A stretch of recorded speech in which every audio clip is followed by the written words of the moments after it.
In this lesson, we're going to connect your business email to Z360 so you can send and receive messages directly from your unified inbox, which means no more switching back and forth between different apps. To get started, head over to the sidebar and click on Settings. Once that page loads, look under Account Settings and click on Emails. You'll land right on the Emails page. Now, if you haven't connected anything yet, it's going to look pretty empty. To add your very first account, just go to the top right corner and click the Add New button. One quick thing to keep in mind, this page is only visible to owners and admins, so regular members won't see the Emails option in their settings.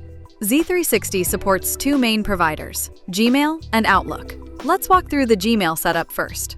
When you click Add New and select Gmail, Z360 uses what's called OAuth, so you'll be automatically redirected to Google's own sign-in page.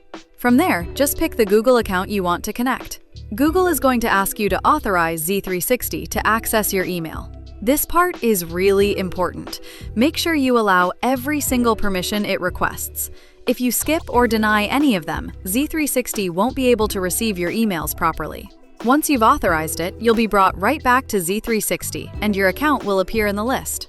That's really all there is to it. Your emails will start flowing into your inbox immediately. Connecting Outlook works exactly the same way. You'll click Add New, select Outlook, and you'll be redirected to Microsoft's sign-in page. Just sign in with your Microsoft account and authorize all those permissions. It's the same rule as before. Make sure to allow everything so Z360 can send and receive on your behalf. Once that's connected, your Outlook account will show up right alongside any other accounts you've added. Now, there are a few things to know about managing these connections. You can actually connect multiple accounts, and they'll all be available across the organization for owners and admins to use. Just keep in mind that Z360 only receives new emails from the moment you connect. It doesn't pull in your historical emails from before the connection.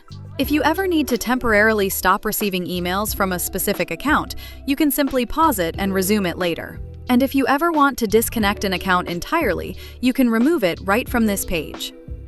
So that's the email setup. Next up, we're going to rent a phone number so you can start making calls and sending SMS directly from Z360.